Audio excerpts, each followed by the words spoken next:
IVM. TFG Football is an IVM production, and you can also check out their other awesome shows like Simplified, a show that explains intense topic from around the world and simplifies it for you so that you can appear cooler in front of your friends. You're listening to TFG Football. Hello and welcome to yet another episode of TFG Indian Football Podcast, and we are once again in an unusual situation, which means that none of us are actually in the IVM studios. So what happened, Siju? Why are we ending up like this? Yeah, because we are going to host the first ever FIFA event and we are all excited for it, right? So we couldn't be in the studio and do everything and then do something else as well. So we thought we'd grab this opportunity because, hey, guess what, Mumbai? You have Brazil playing against New Zealand tomorrow at the Mumbai Football Arena, and that's where we had a press conference today, and that's where me and Kevin are. That's why we couldn't be in the studio. But I think fun times ahead, and since we're talking about that, we've been told to mention everywhere loud and clear that it's a free entry event. Everyone in Mumbai, get your family, get your loved ones, the people you hate, people you like, get everyone into the studio and give Brazil and New Zealand, let them know that football in Mumbai and football in India is big and it's not just a big mean. So this is at the Mumbai Football Arena, Andheri Sports Complex? Yes. We are at the Mumbai Football Arena, and all the while I was quiet because I'm just admiring. For the first time I saw a Brazilian coach, the current under-17 coach, and this is reality. The FIFA World Cup is happening in India. Let it be the junior most, but then this is what you get when you host a World Cup. And all these opportunities are there for everybody for grabbing. As you said, it's a free entry game tomorrow. And if you're missing this, if you're in Mumbai, this is the biggest mistake you're doing if you're a football fan. Yeah, but what I am really interested in knowing is how does it feel being in my shoes? Because usually I'm the one who's, doing the podcast from under the stairs or from the side of the traffic or, on the side of a overbridge. I'm all over the place and just trying to listen to what you guys are saying. And now I'm just sitting here at the comfort of my home, and you guys are, where are you guys? We are just next to the pitch. The green grass is looking at us. We are looking at the green grass, and we can imagine these two great teams that will be playing over here. And out of the Brazil just lights up me by this is the greatest moment for me as a football fan. I will get to see the Brazilian football team in action. Now, how lucky can I be? So we will obviously we're going to go into detail about the group that Brazil is in tomorrow, and we will hear from the Brazilian coach as well extensively about what their plans are. So, Siju.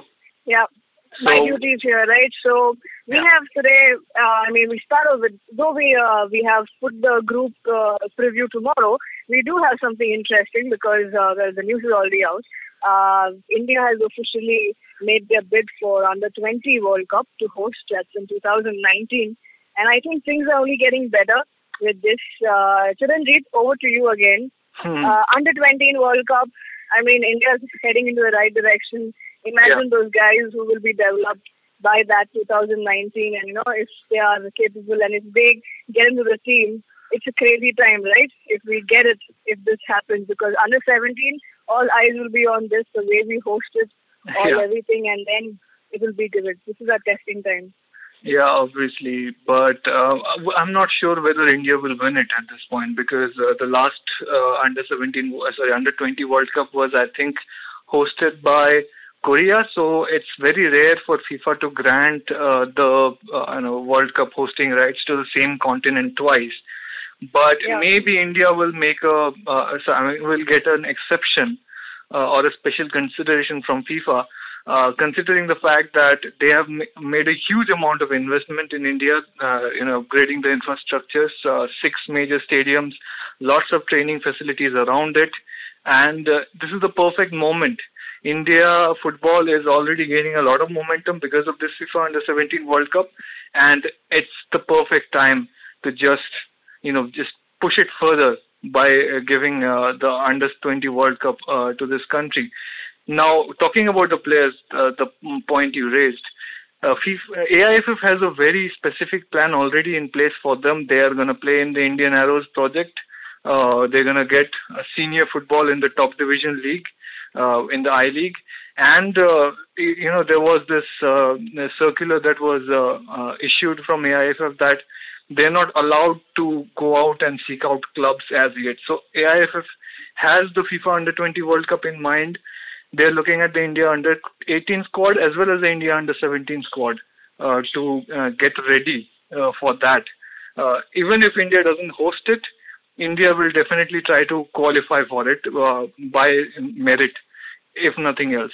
So that's why India is keeping AIFF is keeping those boys together for the next couple of years so that we can have a shot. Whether we get the World Cup or not is a different thing altogether, but we want to be there. We want to make sure that India is playing. Yeah, Kevin, for me, it's a statement of intent from the AIFF. Yeah. Hosting a World Cup, starts off with a bid, and for that the platform is already created. By this Under-17 World Cup hosting, we've seen what the preparations have gone in, and so far everything has been looking spick and span, and all eyes are on India. And this couldn't be a greater moment for an Indian football fan. And considering the direction that is given to this Under-17 team, it's all coming together for India. It's always been said India is that sleeping football giant, and now the world has started noticing it because of the senior football team doing quite okay at the continental level, and these being from the senior most to the junior most Under-17. The gap, has been wide enough, but due to this hosting of the World Cup, we've come into the picture so that it just puts little pressure on us, trying to, be there for the World Cup. This preparation actually helps us rather than just for making statements. This is a great step taken by the AFF. I'm not sure, if we are in the eligibility criteria to hold it, to host it, but it's going to be a great moment if we go through this. Yeah, so a couple of points to add into that, Kevin.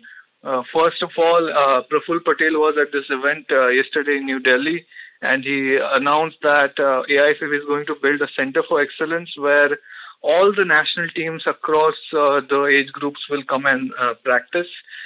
They have not announced the location yet, but I'm thinking it's going to be somewhere near New Delhi because that's where the Arrows project is going to be based. That's where that new stadium in Dwarka is coming up.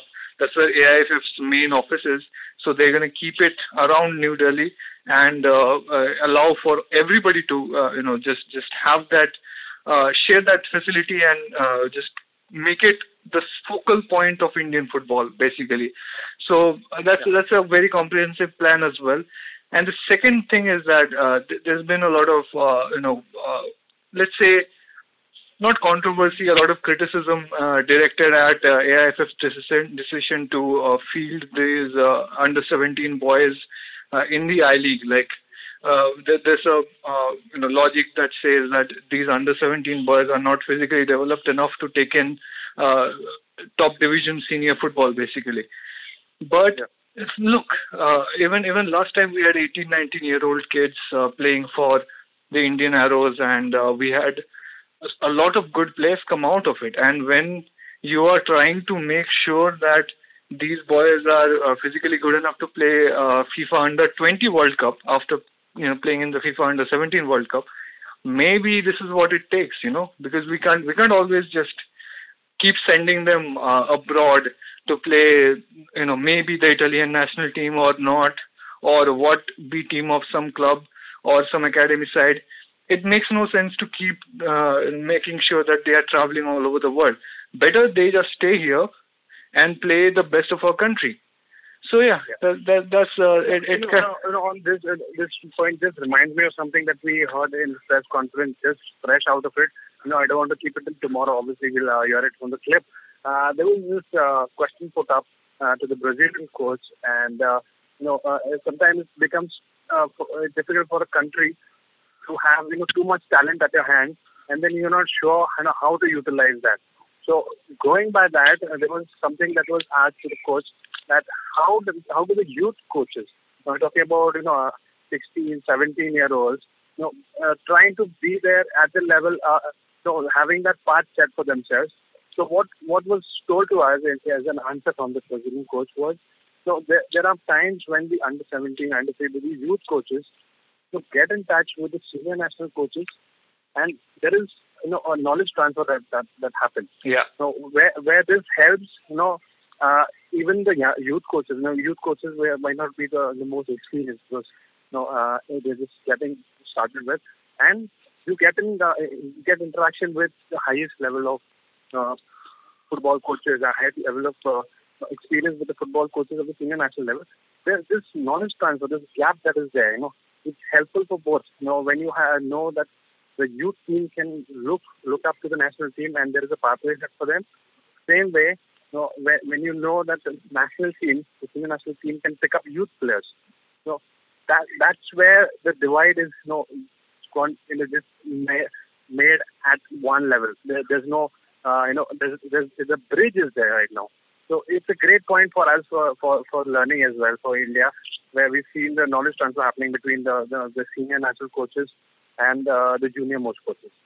Yeah, great point over there from the Brazilian coach. Of course, the experience counts, and the way that we definitely hear it from tomorrow. We're just mesmerized with the having some first contact, first-hand experience and meeting them and talking to them.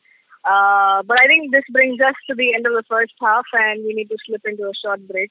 So Ranjit, your duty is yours for today. Yeah. You say that. Yeah, obviously, man. But anybody can say it. On the other side of the break, we're going to talk about the big game of the day. Bengaluru FC are taking on FC Istiklol away from home.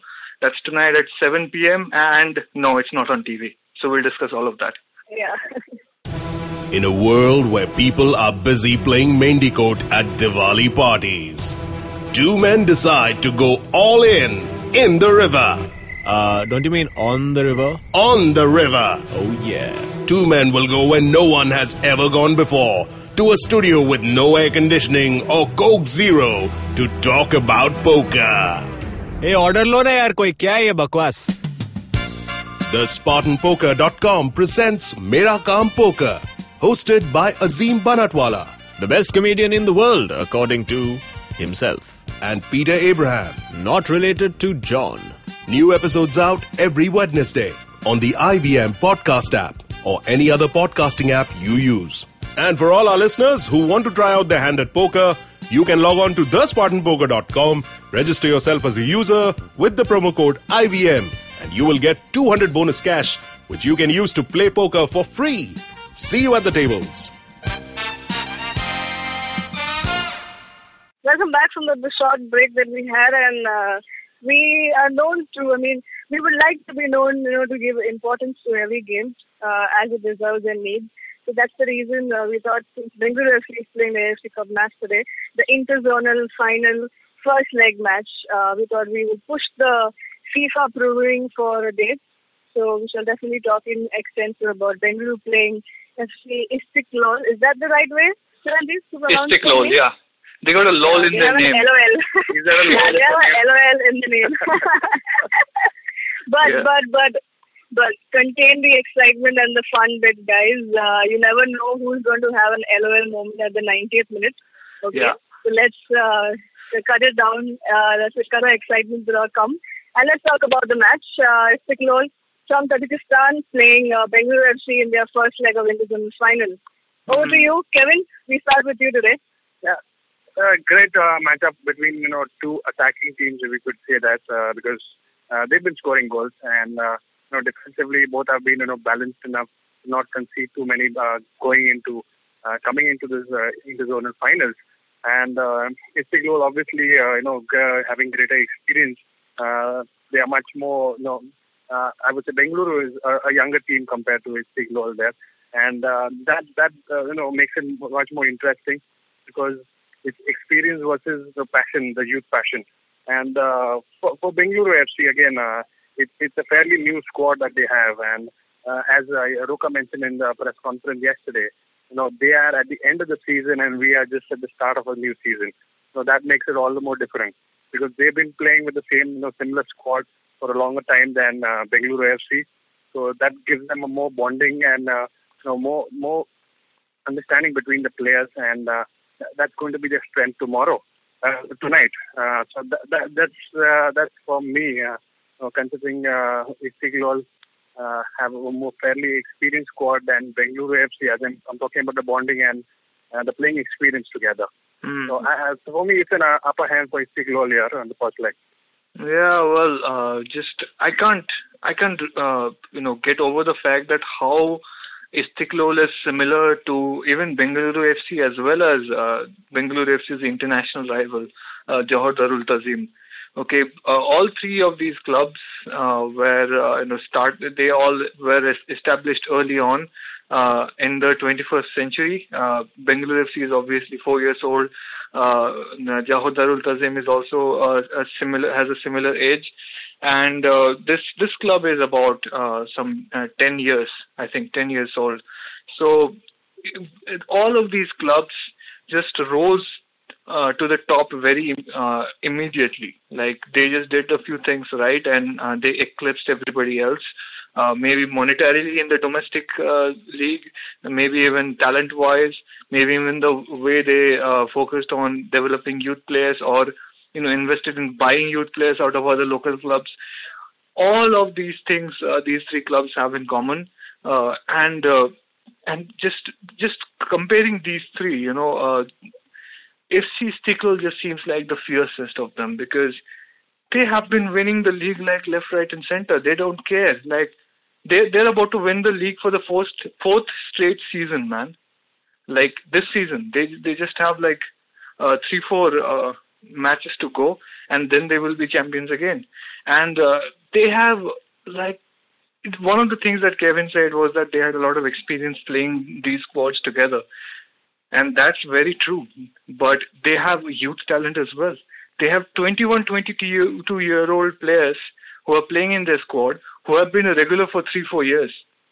So that's the kind of depth and amount of, what do you call it, jo kheer ban jata hai na, when you have the rice and the milk together for a long time. So that's what has been happening at Istiklol. So we have this player called Fatkuloev, who has actually played against India for the Tajikistan national team a few years earlier. We got this scary striker who's just 25, 26. I think his name is Manchukar Zalilov or something like that. He actually has a record of over the last 2-3 seasons he's scored more goals than matches he's played in the Tajik league, and he's scored it's crazy. He's scored actually 7 goals in 8 matches in AFC Cup so far. So imagine this is the kind of striking prowess we're going up against, and they have 5 or 6 players who have actually scored goals. Consistently, at least have 3-4 goals under their name this season. So that's what sort of sets FC Istiklol apart from everybody else. Johor Darul Tazim had a very diverse attack. But they were still it was just 3 or 4 players. Here it's 5 or 6 players who can finish. So in a set piece, it becomes a superbly headache situation for any defense. And that's why they're so dominant in Tajikistan. That's why they've been so dominant in AFC Cup so far. And that's why Bengaluru FC are probably going to have a very tough time, maybe even a tougher time than they had against the North Korean club, April 25th. No, I think coming back to go ahead.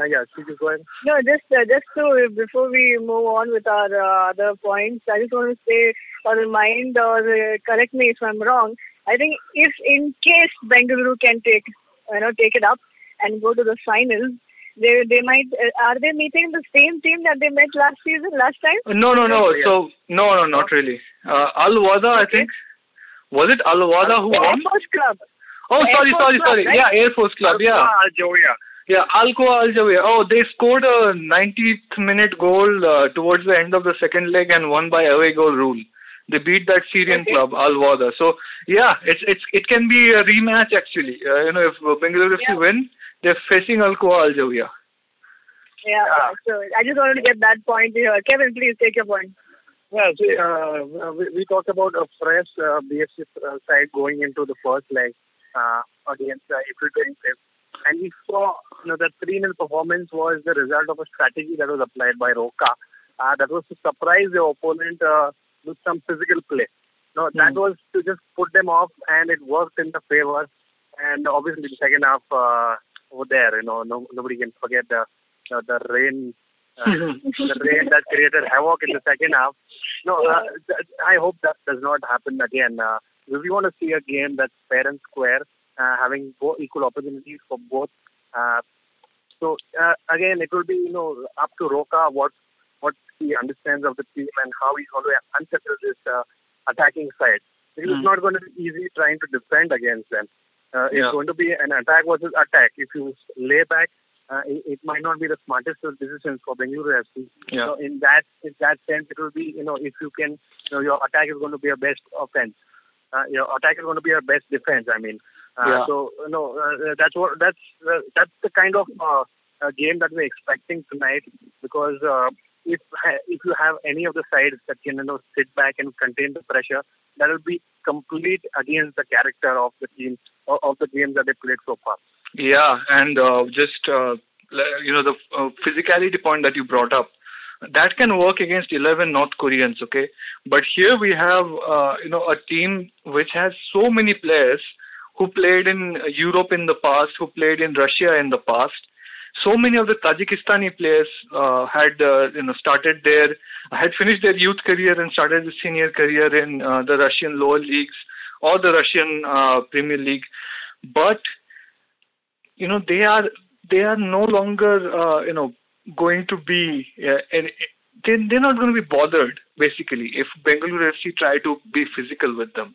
Okay, it's not going to intimidate them like North Korean April 25th Sports Clubs was in the end a team without foreigners. Okay, and they had a very set kind of a gameplay that they used to get this far. This team is way more diverse. They are much more experienced. They have a lot more international exposure.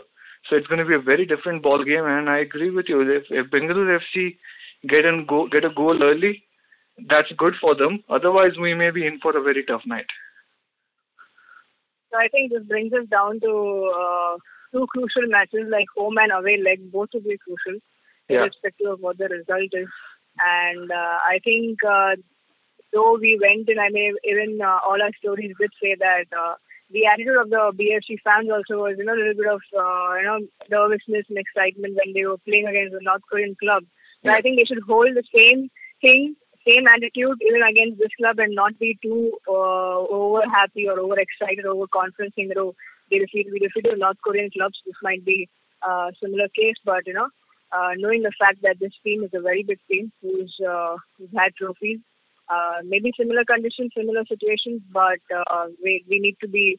I think Bengaluru need to be a little complacent and say, hey, let's take it slow. And just like Roka said, we are only focusing this match at the moment. So I think it's going to be a real test and see, like, Bengaluru has a chance to prove here that 3-0 victory was not by fluke. That's what I think they pretty much proved that when they played them away from home. Second leg, the second leg actually made it very clear that 3-0 was a totally different result and 1-0 was a fresh match, and they showed what it takes, against a very attacking and a very strong side. And playing away from home itself makes it very difficult. The thing is that it's not going to be like the April 25th game, because you're going to have a packed house, 25,000 or 24,000 capacity stadium, the Republican Central Stadium or whatever it is called, Hizo Central Stadium. It's actually going to be like that Johor Darul Tazim game, playing away from home in front of a very hostile crowd. There are lots of ultras in Tajikistan, so it's going to be intimidating. But this is where we're going to see the Bengaluru FC players being through the toughest of tests, and their best character has a chance to come out. So a draw tonight, I will be super happy with it, because when they come to India, when Istiklol come to India, they can expect that things will be equally intimidating for them when they play away from home. Yeah, because Bengaluru, after all, will be playing at their fortress. Yeah. So I think that brings us end of the show today. Pretty much we covered everything that we had to. We dedicated the show fully and wholly to, of course, the Bengaluru FC match coming up because that's a very important game. Just to repeat again, Roka's statement that what he said was, it's a step into another shot at history. So I think it's a very important game for Bengaluru FC in their short term. So I think over to you, Chiranjeev. Do you want to end it for today? Yes, just by saying that the match is not on TV once again. The AFC Cup, this being an inter-zonal final, which is in effect a semi-final for the entire tournament.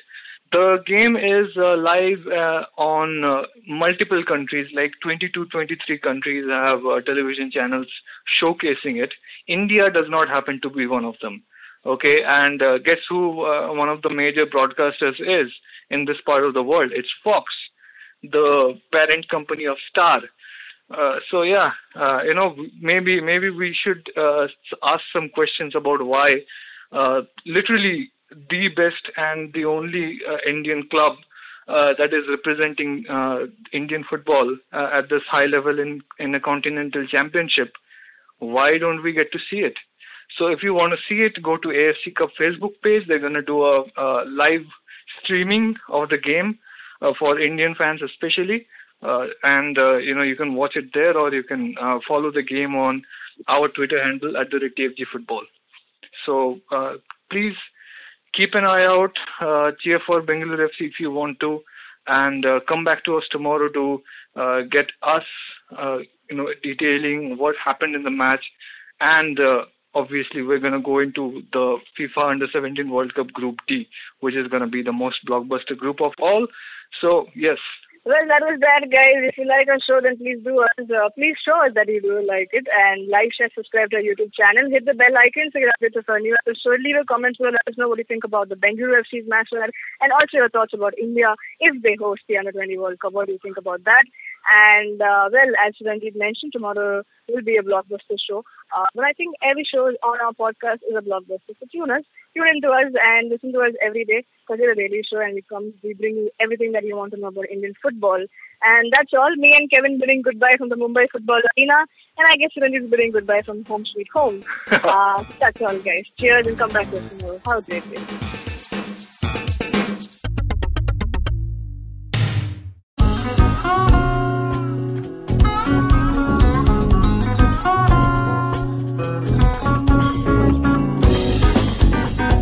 That was Tantrik Steve from Hansraj College, Delhi, performing at IIT Bombay's Mood Indigo. Just like them, there's a lot of new talent and art coming out of colleges all across India, but unfortunately most of this goes completely unnoticed or ignored. To fix this, we started atkt.in. Hi, I'm Ankur, I'm a musician and a rapper, and I found that one of the best things about being an artist myself is finding new talent. Through atkt.in, Tanya, my colleague who's a dancer, and our whole team really is putting all of our efforts into discovering and promoting all the coolest talent that's coming out of colleges all across India. And this goes up on our website, our social media, TV, radio, and now, of course, this podcast with IVM. Make sure you go to our website, support the talent with your likes, your shares, your comments. All of that really matters. Go ahead, check it out. atkt.in.